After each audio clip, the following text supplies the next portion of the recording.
என் அன்பு பிள்ளையே, உனக்கான நன்மைகளை செய்து கொடுப்பதற்காகவே உன் தாயானவள் இன்று உன்னை தேடி வந்திருக்கின்றேன். என் பிள்ளையே, நீ உறக்கம் இல்லாமல் தினம் தினம் தவித்து கொண்டிருக்கின்றாய் அல்லவா? மனதிலே கவலைகளோ உறக்கம் வராமல் நீ தவித்து கொண்டிருக்கின்றாய். என் பிள்ளையே, இந்த நேரத்தில் உன் தாயானவள் உன்னிடத்தில் பேச வேண்டும் என்று வந்திருக்கின்றேன்.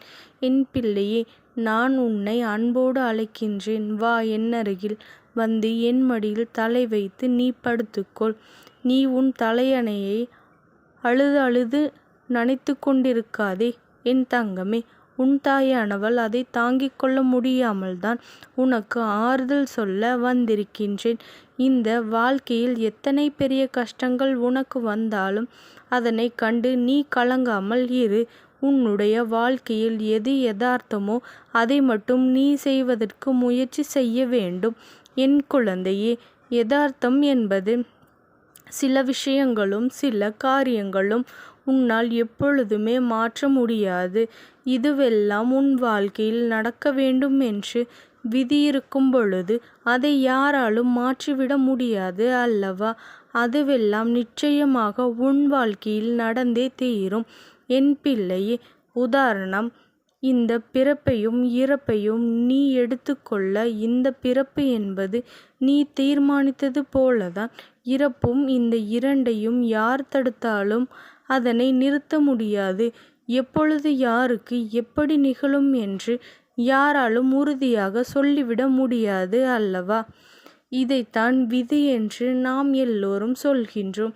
என் குழந்தையே, என்னதான் உனக்கு விதியின் காரணமாக கஷ்டங்கள் வந்தாலும் அந்த கஷ்டங்களை போக்கித் தரக்கூடிய சக்தி இந்த தாயானவளுக்கு இருக்கின்றது.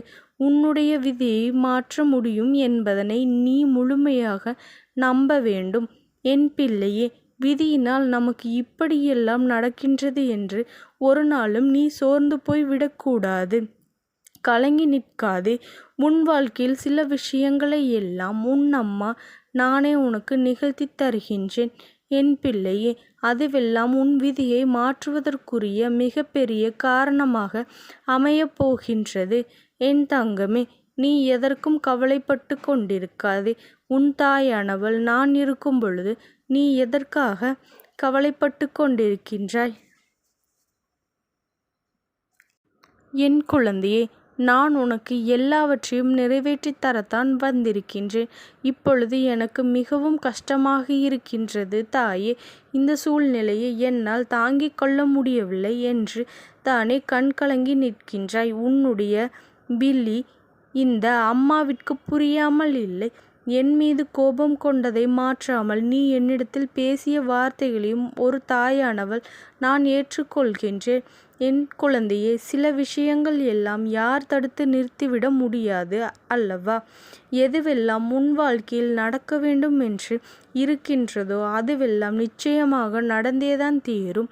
அதற்கான மாற்று வழியையும் அதற்கான தீர்வு என்ன என்பதையும் நாம் தேட வேண்டுமே தவிர இதுவெல்லாம் என்ன வாழ்க்கை நடந்துவிட்டது, இதனை பிரச்சனைகளை நான் எப்படி சமாளிக்கப் போகின்றேன், என் வாழ்க்கை இப்படி சென்று விடுமோ என்றெல்லாம் நீயாக எதிர்மறை எண்ணங்களோடு சிந்தித்து கொண்டிருக்காதே. என் குழந்தையே, நீ எந்த நிலையே இருந்தாலும் உன்னை மீட்டெடுக்கக்கூடிய சக்தி என்னிடத்தில் இருக்கின்றது. அதனை நானாக மட்டுமே வந்து உன்னை மீட்டெடுக்க முடியாது அல்லவா? உன்னிடத்திலும் சில முயற்சிகள் இருக்க வேண்டும் அல்லவா? உன்னிடத்தில் சில மாற்றங்களை செய்ய வேண்டும் அல்லவா? அதன் பிறகுதான் உன்னுடைய வாழ்க்கையில் எல்லாம் நல்லபடியாக மாறும் என்பதனை நீ புரிந்து கொள்ள வேண்டும். என் பிள்ளையே, தெய்வங்களே எல்லாவற்றையும் தங்களின் குழந்தைகளின் வாழ்க்கையில் நிகழ்த்திவிட்டால் அதன் பிறகு இந்த மனிதர் அவர்களிடத்தில் வாழ்க்கை என்ற என்ன இருக்கின்றது?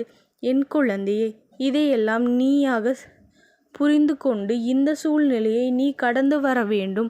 இதையெல்லாம் நினைத்து கொண்டு உன்னுடைய கண்ணீரை சிந்தி உன்னுடைய உறக்கத்தையும் தொலைத்து உன்னுடைய உடலையும் கெடுத்து கொண்டிருக்கின்றாய். என் குழந்தையே, உன்னுடைய கஷ்டங்கள் நான் வழியில் போக்கித் தரப்போகின்றேன். அதற்கு நீ கேட்டதை எல்லாம் உனக்கு உடனே கொடுத்து விடுவேன் என்று பொய்யான வாக்குறுதிகளை இந்த அம்மா ஒரு நாளும் தரமாட்டேன். என் பிள்ளையே, நீ அமைதியாக இருந்து இந்த சூழ்நிலையை கடந்து வர வேண்டும். எப்பொழுது உன் மனம் மன அமைதியை அடைகின்றதோ, எப்பொழுது உன்னிடத்திலிருந்து நிதானம் அதிகமாக இருக்கின்றதோ, அப்பொழுது உனக்கான தீர்வுகள் எல்லாம் கிடைக்கும். இந்த கஷ்டங்கள் எல்லாம் கொஞ்சம் கொஞ்சமாக விட்டு மறைந்து போகும் என்பதை நீ நினைவில் வைத்துக்கொள். அதனால் என் அன்பு குழந்தையே, என்னுடைய மடியில் நீ அமர்ந்து இத்தனை விஷயங்களையும் உனக்கு நான் அன்போடு உணர்த்தி கொண்டிருக்கின்றேன். உன்னுடைய கஷ்டங்கள் எல்லாம் எனக்கு புரியாமல் இல்லை. எத்தனையோ இரவுகள், எத்தனையோ சூழ்நிலையில் எல்லாம் நீ தூக்கம் இல்லாமல் தவித்து கொண்டிருக்கின்றாய் அல்லவா?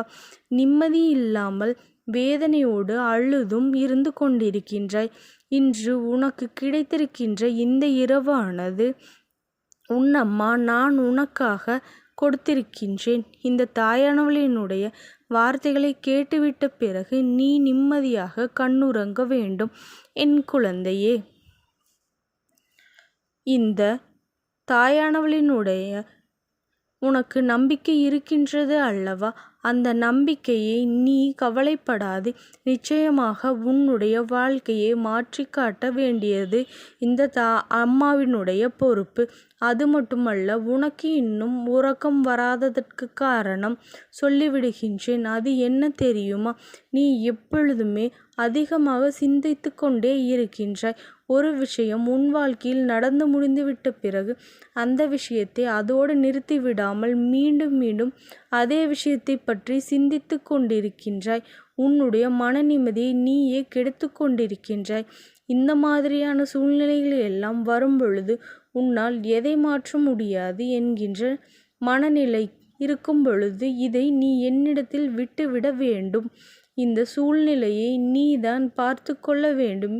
நீதான் எனக்கு துணையாக இருக்க வேண்டும் என்று என்னிடத்திலேயே ஒப்படைத்துவிட்டு நீ அமைதியாக கடந்து வர வேண்டும் என் குழந்தையே. நான் உன்னிடத்தில் எத்தனையோ முறை இதையெல்லாம் சொல்லிவிட்டேன். இந்த அம்மா சொன்ன பிறகும் நீ அதையெல்லாம் கேட்காமல் உன்னை நீயே குழப்பிக் கொண்டிருக்காதே. குழப்பிக்கொள்வதற்கு ஒரு பலனும் இல்லை என் பிள்ளையே. நடந்து முடிந்த ஒரு விஷயம் உன்னால் எதையும் மாற்றி அமைக்க முடியாது என்பது இன்னும் உனக்கு புரியாமல் தான் நீ தவித்து கொண்டிருக்கின்றாய். இப்படி ஒரு சூழ்நிலை வராமல் நிச்சயமாக என்னால் தடுத்திருக்க முடியும். ஆனால் உனக்கான படிப்பினை, உனக்கான அனுபவம், உனக்கான வாழ்க்கை பாடத்தை நீ எப்படித்தான் கற்றுக்கொள்ளப் போகின்றாய் என் குழந்தையே. இனி எந்த இடத்திலும் நீ யாராலும் அவமானப்படுத்தப்பட்டாயோ அவர்கள் முன்னாலே நீ உன் வாழ்க்கையை சந்தோஷமாக வாழப்போகின்றாய். இந்த தாயானவளினுடைய அன்பும் ஆசீர்வாதமும் என் குழந்தைக்கு என்றைக்கும் முழுமையாக கிடைத்து கொண்டேதான் இருக்கும். ஓம் சக்தி போற்றி. ஓம் ஆதிபராசக்தி போற்றி போற்றி.